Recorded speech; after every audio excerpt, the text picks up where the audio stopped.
Donald J. Trump of the state of Florida has received 312 votes. Kamala D. Harris of the state of California has received 226 votes. This announcement of the state of the vote by the President of the Senate shall be deemed a sufficient declaration of the persons elected President and Vice President of the United States.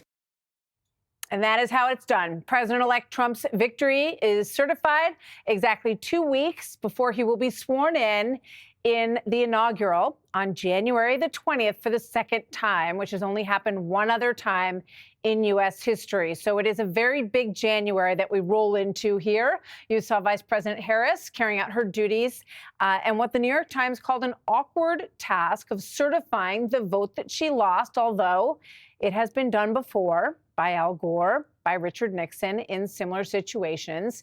Trump reportedly watched it all, as you would expect, at Mar-a-Lago today, feeling, quote, pure vindication, as he should. It was a resounding electoral win.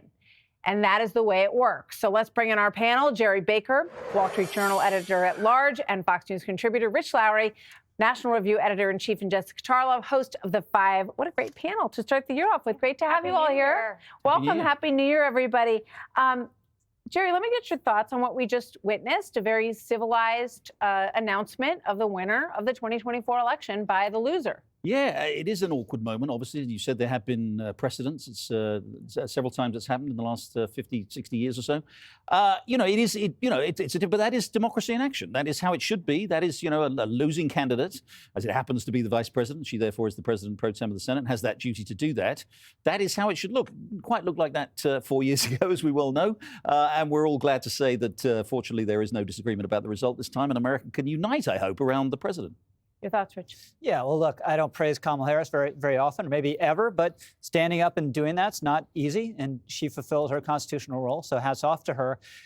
Obviously, January 6, 2021 will always be a black mark, but you got to remember, in 2017, the other side was not in much of a mood to accept Donald Trump Absolutely either. Not. And yeah. one of the reasons he has much greater head of steam this time around, there's been no effort to get faithless electors to vote against him. There's no conspiracy theory about how he won Senate on Russia, and there's not going to be a 2-year-long investigation blighting his initial term. Jessica?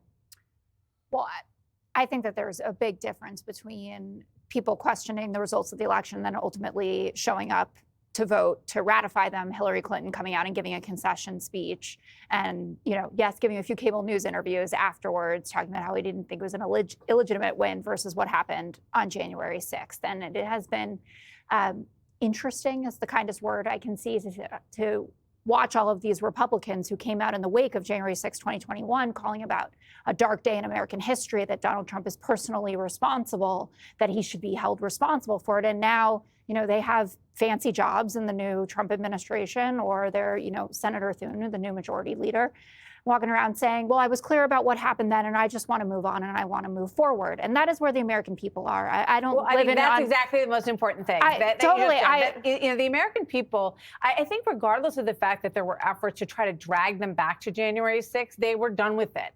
And that isn't, where they, there's no judgment on that. That is the fact. They were over it. But they were done with it. But it doesn't mean that we should pretend that it didn't happen or that he did with history. Well, yeah, I think some people do want to rewrite it, like the president himself. A day of love is not what that day looked like. But Martha, to Jessica's point, I mean, that has been litigated. January 6th has been litigated both literally in certain respects, thanks to the efforts of Jack Smith and others in Georgia and elsewhere. That has literally been litigated, hasn't gone anywhere, and it has been politically litigated because we've just had an election where the man who was accused of being responsible for what happened on January 6th put himself forward to the American people again and won bigger than he won in 2016, won won the popular vote and won the Electoral College vote too. So, yes, we all can look back on that day and say, never again, we hope, please God.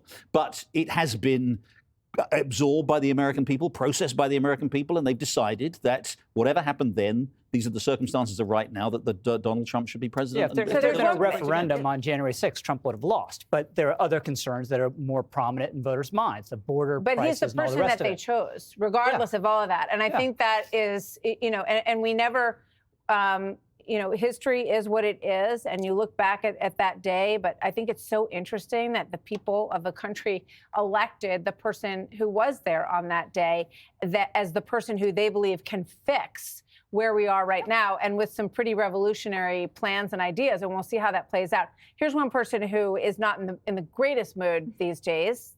Here's Joe Biden, the current president. Watch. I know more world leaders than any one of you ever met in your whole goddamn life. And I know them, and I know how they think, not a joke. What really hurts is when we talk about immigration the way we do. Sometimes it's fuzzy, Jessica, whether I'm watching like an impression of Joe Biden or the real deal. And that was the real deal. Where do you think he is right now? I think that he's physically there. and mentally. Yeah, I think that he Where's is. there? Be more specific. Maybe over at the SNL set a little bit. I mean, that feels like a parody of what people have been talking about with Joe Biden. And I think it's unfortunate that it's ending in this way.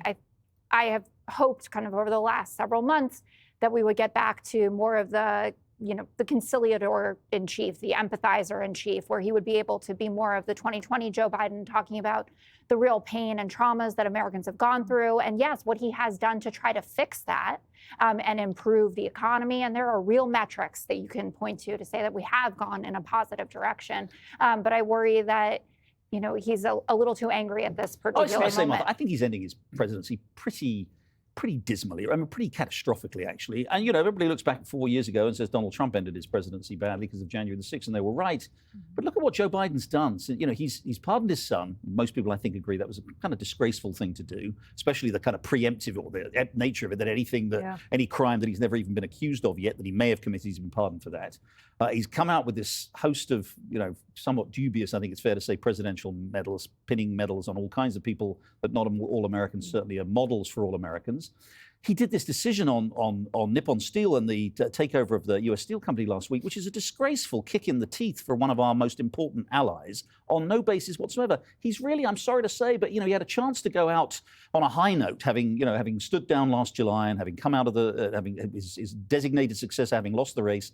And he just hasn't. He's coming out on a very... If there hadn't been for that debate, the Democrats would still be maintaining Joe Biden could serve 4 years and he's as fit as he's ever been. It's just the debate exposed the lie, and they finally had to admit it. But even now, Chuck Schumer's like, no, he was great. You know, we weren't making anything up. We weren't covering for anything. Yeah, no, it's stunning. And I think that's the coda on this story will be how much some people in the White House separate themselves from what they wish they could have said and couldn't say, or who prevented them from stepping in a lot sooner. Great to have all of you with us. Happy New Year to all of you. I hope we'll see lots of you as we head into these really very historic months ahead. Good to have you all. Thank you. Hey, Sean Hannity here. Hey, click here to subscribe to Fox News YouTube page and catch our hottest interviews and most compelling analysis. You will not get it anywhere else.